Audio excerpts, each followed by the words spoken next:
You walk into your living room, the one you've decorated and redecorated, the one with the sofa you saved for and the rug you agonized over, and something is still off.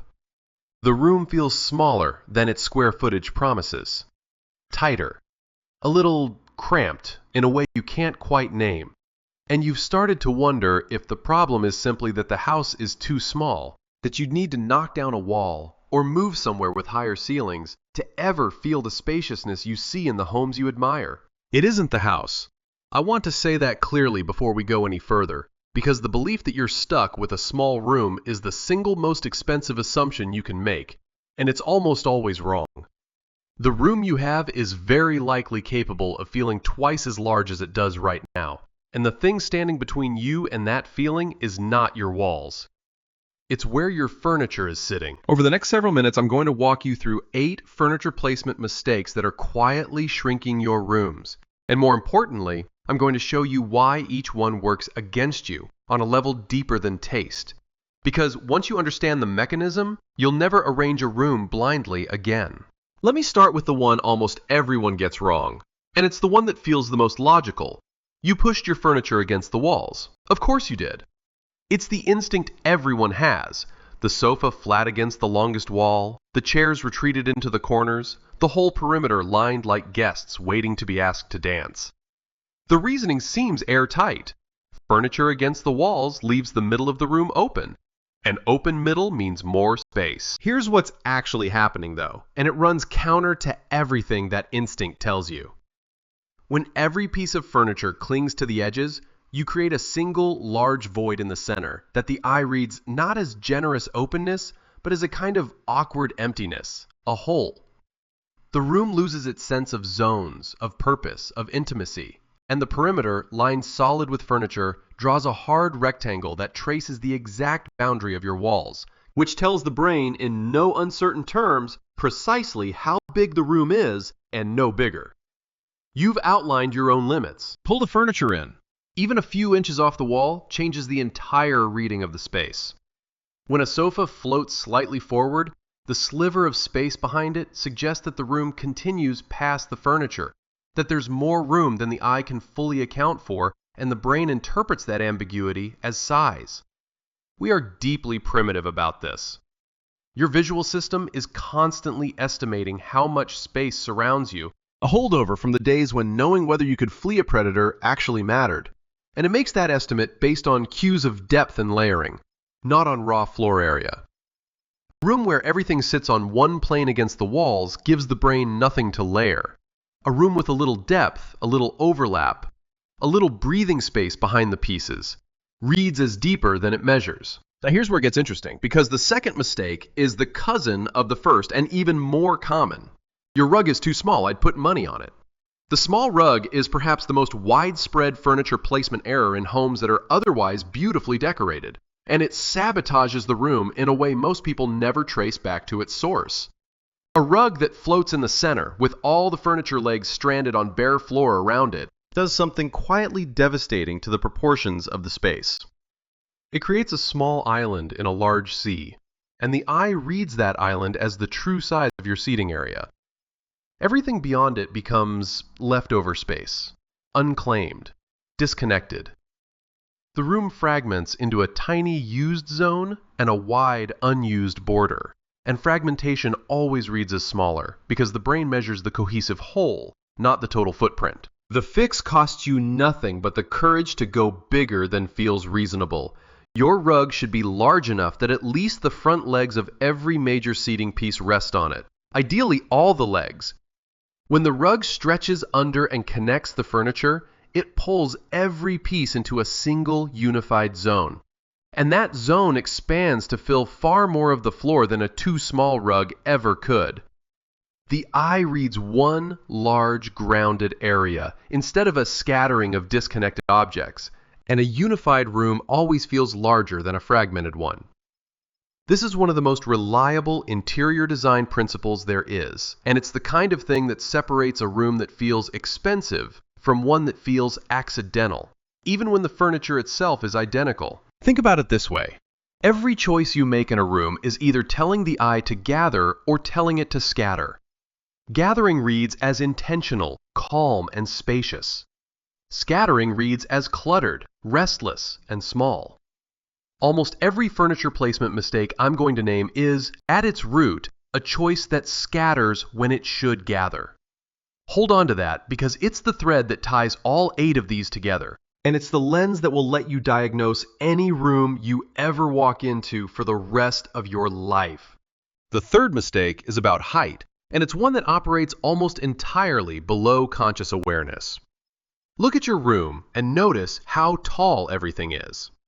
If your sofa is low, your chairs are low, your coffee table is low, and your console is low, you have created what I call a flat horizon. Every surface hovering at roughly the same height in a long, uninterrupted line. It feels safe. It feels coordinated. And it makes your room look squat and heavy because a uniform low horizon pulls the entire visual weight of the space down toward the floor and leaves the volume above it dead and unused. Your ceiling might be 8 feet or 9, but if nothing in the room rises to acknowledge that height, the brain stops counting it. You've donated the top third of your room to nobody. The correction is to break the horizon deliberately. You want variation in height, something tall to draw the eye upward and activate the vertical space the room actually has. A tall bookcase, a slim cabinet, a floor lamp that arcs overhead, a large piece of art hung higher than instinct suggests, a plant that climbs. When the eye is led upward, it registers the full volume of the room, ceiling included, and volume is what we actually feel as spaciousness. Square footage is a number on a listing. Volume is the felt experience of air around your body, and that's the thing your furniture is either revealing or hiding. Among home decor tips that get repeated endlessly, draw the eye up is one of the few that's backed by how vision genuinely works, and yet it's almost always explained as a style choice rather than what it really is, which is a way of reclaiming cubic feet you already own. The fourth mistake hides in plain sight, and it's the one I see in the loveliest rooms, the ones where someone clearly has an eye. You blocked the path. Somewhere in your room, to get from the doorway to the window, or from the sofa to the kitchen, you have to turn your body, step around a chair, squeeze past the corner of a table. You've stopped noticing it because you've trained your body to perform the little detour automatically, the way you step over the creaky stair without thinking. But your brain hasn't stopped noticing. Every time the natural path through a room is interrupted, the body registers a small friction, a micro-hesitation. And the accumulation of those hesitations is one of the most powerful reasons a room feels cramped even when it isn't crowded. A room you can move through in clean, uninterrupted lines feels open. A room that makes you negotiate feels tight, no matter how much actual space sits unused around the obstacles. So trace your own paths. Stand in each doorway and ask where your body wants to go. And then look at what's in the way. The fix is rarely about removing furniture. It's usually about rotating a piece, shifting it a foot, opening one clean diagonal or one clear channel so that the eye and the body can travel through the room without negotiation. When the path is clear, the room exhales, and so do you. This is a quiet thing, but it's the difference between a room that welcomes you and one that subtly resists you every single day. I can't move on without saying this because it underpins the next several mistakes, and it's the part most people never hear. The feeling of spaciousness is not primarily visual. We talk about rooms looking bigger, but the experience is profoundly bodily, and it lives in your nervous system long before it reaches your conscious thoughts about decor. When you enter a space, your body performs a rapid, unconscious assessment of whether you are safe and free here, and a great deal of that assessment is about movement, sight lines, and whether your back feels exposed. Furniture placement is, in the most literal sense, the choreography of how your body gets to exist in a room. Get the choreography right, and the room feels like a held breath releasing. Get it wrong, and you'll feel a tension you can never quite locate. And you'll blame the size of the house, because the real cause is invisible. That brings us to the fifth mistake, which is a direct expression of what I just described. Your seating has its back to the room. Maybe a sofa faces the wall with its back to the doorway, or a chair turns its shoulder to the rest of the space. It might look fine in a photograph. It feels wrong to the body, every time, because of something very old wired into us. We are profoundly uncomfortable when our backs are exposed to an open entry. It's the reason the best seat in any restaurant faces the door. The reason you instinctively choose the corner table.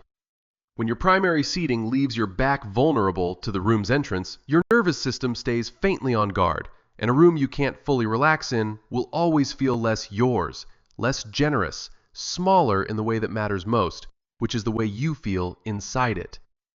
Whenever you can, anchor your main seating so it has a wall or a solid piece behind it and a clear view of the entry. Give the body its sense of safety, and it stops bracing. The sixth mistake is about scale, and it cuts in both directions, which is why it's so slippery. Either every piece in your room is too big, or every piece is too small, and either way, the room shrinks. Oversized furniture is the obvious culprit, the enormous sectional that swallows a modest room, the coffee table you have to edge around. But the subtler and more common error in the homes I'm describing to you is furniture that's too small and too plentiful, a scattering of little chairs and little tables and little accent pieces, each one petite on its own, but together they create visual noise. A dozen small objects competing for the eye. Remember the thread. Scattering reads as small. A room with 3 well-chosen, properly scaled pieces will always feel larger and more expensive than a room with 9 small ones. Even when the smaller pieces take up less actual floor, the eye counts objects, not square inches, and every additional object it has to process is a small tax on the feeling of calm and space. This is one of the quietest secrets of making a room feel expensive. Fewer, better, larger. Now we arrive at the 7th mistake, and this one is about a thing most people never think to consider as furniture placement at all. You hung your curtains wrong. Not the curtains themselves, the placement of the rod. And it's so common, I'd be surprised if your rod isn't sitting right at the top of the window frame, where it seems like it belongs. Here's the mechanism. A curtain rod mounted at the top of the window frame cuts the wall horizontally right there, capping the window and announcing its exact, often modest, dimensions. But mount that same rod close to the ceiling, with the panels falling all the way to the floor, and you've done something remarkable. You've drawn one tall, unbroken vertical line from ceiling to floor, and you've fooled the eye into reading both the window and the wall as far taller than they are. The window appears grander, the ceiling appears higher, the whole room stretches upward. It's the same trick as varying your furniture height deployed on the one surface most people never think to question. And it's the reason designer rooms feel so much loftier than ours, even when the ceilings measure identically. These are the interior design principles that hide in plain sight, costing almost nothing, asking only that you mount a rod a foot higher than instinct suggests. The 8th mistake is the one that ties everything together, and it's less about any single piece than about the conversation between them. Your furniture isn't talking to itself. The pieces sit in the room as strangers, each one placed where it happened to fit, none of them oriented toward the others. No clear relationship between the sofa and the chairs and the table. No sense that this collection of objects was arranged for people to gather and face one another. A room without conversation between its pieces feels scattered and purposeless, and you already know what scattered does.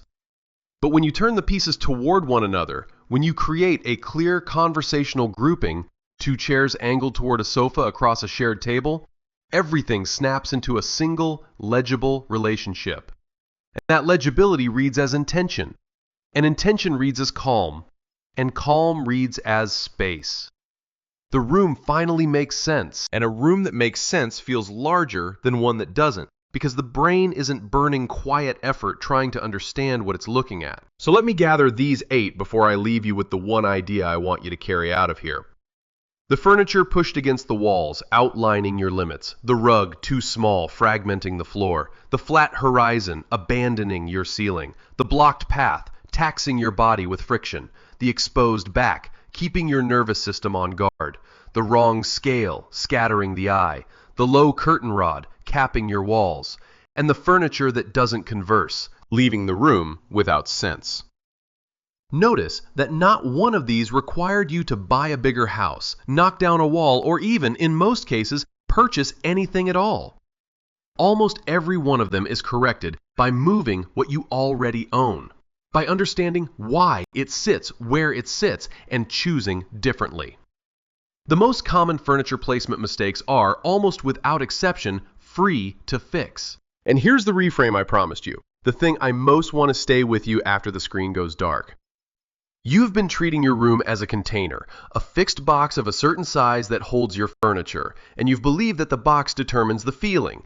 It doesn't. The arrangement determines the feeling. Your room is not a fixed quantity of space that your furniture sits inside. Your furniture is the instrument that tells your eye and your body how much space there is, and that instrument can play almost any note you choose. The same square footage can feel like a held breath, or like a long, slow exhale, like a cell, or like a sanctuary. And the only variable that changed is where things sit. You are not decorating a room. You are conducting how it feels to be alive inside it. Walk back into that living room you thought was too small and understand that you've had the power to enlarge it all along, sitting right there in the furniture you already own, waiting for you to move it.